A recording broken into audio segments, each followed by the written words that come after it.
Here's a pairing of numbers. If I put in a 2, I get a 3 out. If I put in a 3, I get a 4. If I put in a 5, I get a 6. Now there are no other numbers in this relation. This is it. This is the whole thing. You see how it has these little symbols around it? This thing is called a set of ordered pairs. And this thing represents a relation. The question in mathematics, and the most important question, is it a function? Do I always know what I'm going to get? If I put in a 2, do I know what I'm going to get? Yeah, I get a 3, don't I? What if I put in a 3? I get a 4. If I put in a 5? I get a 6. Do I know what I'm going to get?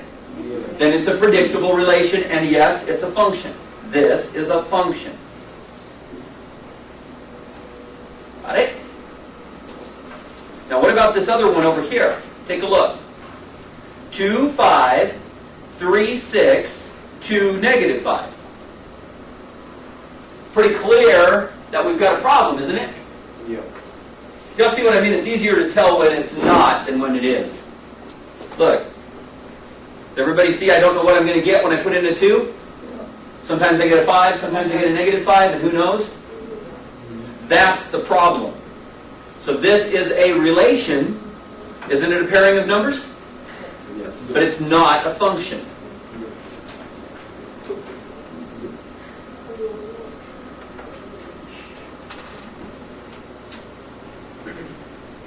The domain is the set of all x values in a relation.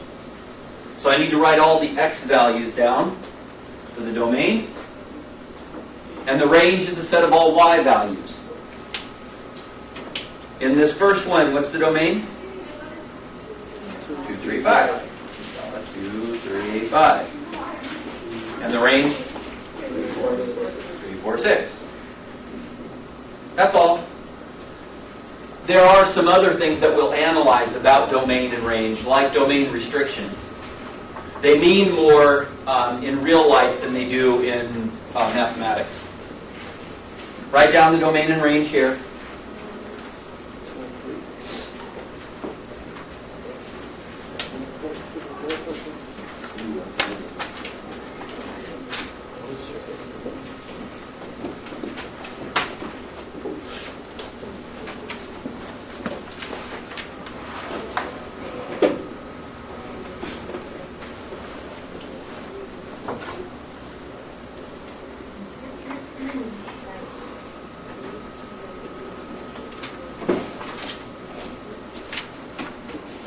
What's the domain? 2 and 3. And the range? 5, 6, negative 5. 5, 6, and negative 5, of course.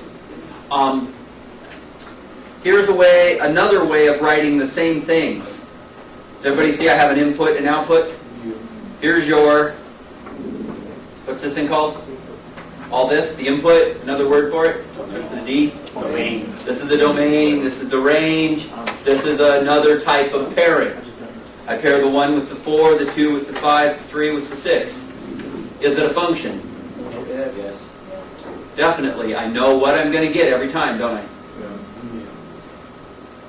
1 always gives me 4. 2 always gives me 5, and 3 always gives me 6. What about this one? No, not a function. It's not a function because of the 1. 1. The 1, I don't know what I'm going to get. I put in a 1, I don't know what happens. Got it? Okay, it's important to know the difference. And it becomes very technical. It's a technical question in later on in higher order math. This is another way of writing a function. We can write y equals x squared. Now the problem is that the domain is anything that x is able to be. X can be anything, can it? The domain is any x at all. I can put any number in there I want. That means that I have an infinite number of possibilities to check. So you have to use your reasoning skills and see if you always know what you're going to get. If I give you an x, can you tell me what the y value is? Every single time. If I tell you an x, can you tell me the y? I'm going to give you an x. 1. What's the y? 1. 1, because 1 times 1 is 1. What if I told you 2? 4. 4. That's okay? Yeah. What if I say 3? 9. Can you always tell me? Yeah. You always can, can't you? Now, some people get confused on this. Don't worry. It's okay. What if I say -2? Negative 4. No, 4. 4. Can you tell me? Yep. It's okay. It's all right. A lot of people say, oh, but wait a minute. I got the same number, so it must not be a function. No. Here's what that's like. Can you go to the store and sometimes have 2 products with the same price? Yeah. Sure, it's okay. It's not broken. It's all right. In fact, if you go to the dollar store, everything has the same price. It's okay. It's not broken. It's just it's just special. Really easy, right? You just count the products. You're good to go. We got it? So is this a function or not? Yes. Yes, it's a function because you know what you're going to get. Now this one is called the inverse. And to make this a little bit clearer for you, I think it helps to see this picture like these. Watch this. Here's y equals x squared. Here's a domain and a range. We're just going to do a limited one. We're going to do 1 and 2 and 3 and -2. And 1 goes to 1, and 2 goes to 4, and 3 goes to 9, and -2 goes to 4. Now it's okay. It's all right. You can have that happen. This is still a function because I know what I'm going to get every time. We're going to look at this guy, and here's how it works.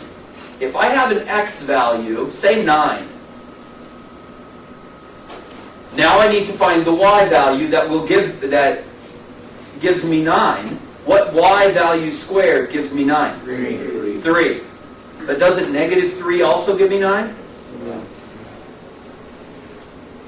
And that's a problem, isn't it? Because if I put 9 for x, I don't know what y I'm going to get. I might sometimes get a 3, and other times I might get a -3. Is that clear? Yeah. Same thing with 4 and 2, huh? 4 gives me 2 or -2, and I don't know which one it is. What about 1? Could have been 1 or -1. I want you to look at something interesting. Does everybody see this inverse function? When you look at it, you get this number and it goes backwards?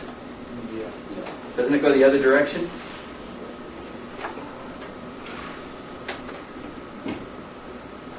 That's what an inverse function does. It takes your range and puts it back in the domain. Now this is an inverse relation. It's not an inverse function because it's not a function, is it? Not a function. Now if we look at it graphically, we can really understand this well with the graph. I'm going to graph E and F. I'm also going to rewrite them a little bit. Here's a way of writing E. Y equals x squared, and F is x equals y squared. I'm going to put one in a different color so that we can kind of compare them.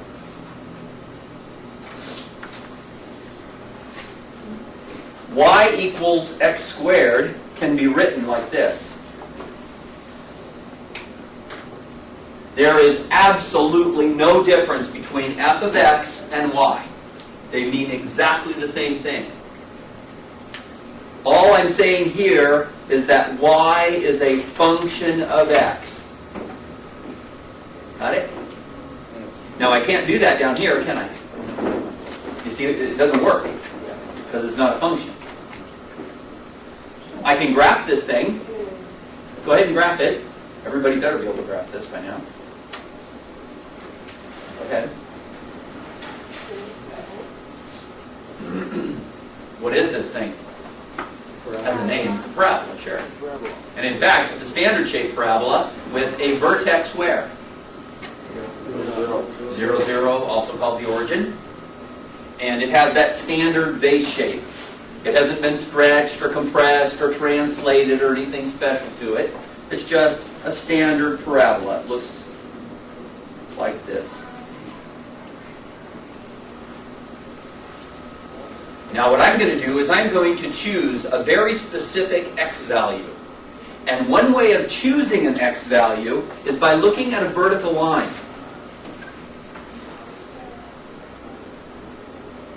This vertical line represents x equals -4. Y'all seen vertical lines before? Here's x equals -3. Here's x equals -2. Here's x equals -1. What's this? 0. What's 0? X. X equals 0. It's the equation of the y-axis. Kind of weird, huh? So what's this line? X equals 1. Vertical lines are x equals a number. Now, I want to know what happens when x is equal to 1. How many y values do you see there? 1. One y value. X equals 2. 1. One y value. It's 4, isn't it? Yeah.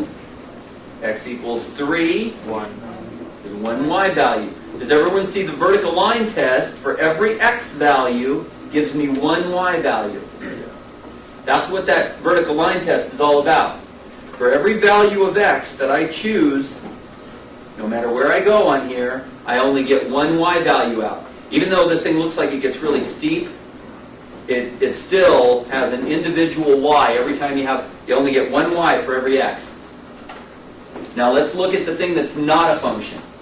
This relation, that's what this thing's called. It's a relation. It's not a function. It happens to be the inverse of this one. Take a look. Look kind of familiar. Didn't I switch the x and the y? Oh, I switched the x and the y. Didn't I switch the range and the domain? Yes. Yeah. Think about it. Now, does it pass the vertical line test? No. No, it doesn't. Because for 1, it could be 1 or -1, couldn't it? And for 4, it could be 2 or -2. Is that clear? Yes. That's what the vertical line test is all about. You're seeing if you get one value or 2 from a single value of x. By the way, inverse functions are reflections of one another. Watch this. Isn't this thing the y-axis? This is the y-axis. What's its equation? X equals 0, because anywhere on the y-axis, x is 0. What's this point? 0. Or this point? 0, 1. And this point? 0, 2. And this point? 0, 3. Do you notice that x is always 0? Kind of tricky, isn't it? You got to remember it. Now watch this. What is this thing? This is the x-axis. What is its equation? Y equals 0. That is its equation. Now look what happens if I switch the x-axis with the y-axis. It takes these positive numbers and puts them up here, doesn't it? And it takes these positive numbers and puts them over here. Doesn't it take these negative numbers and put them over here? And take these negative numbers and put them down here? This is a reflection. It's going to switch these and switch these. Is that clear? Now watch. Okay. This is the line. Y equals x, right here. This line. That's the line, y equals x. When you take an inverse, you switch the x's and the y's. Everybody see this, the x-axis? Yeah. This is the y-axis. I switch them, and it's a reflection. Just like I switched the negative part. Got it? So take a look. I'm going to take this and reflect it, and guess what I get? I get that. Reflect it over here. inverse functions are reflections across the line y equals x.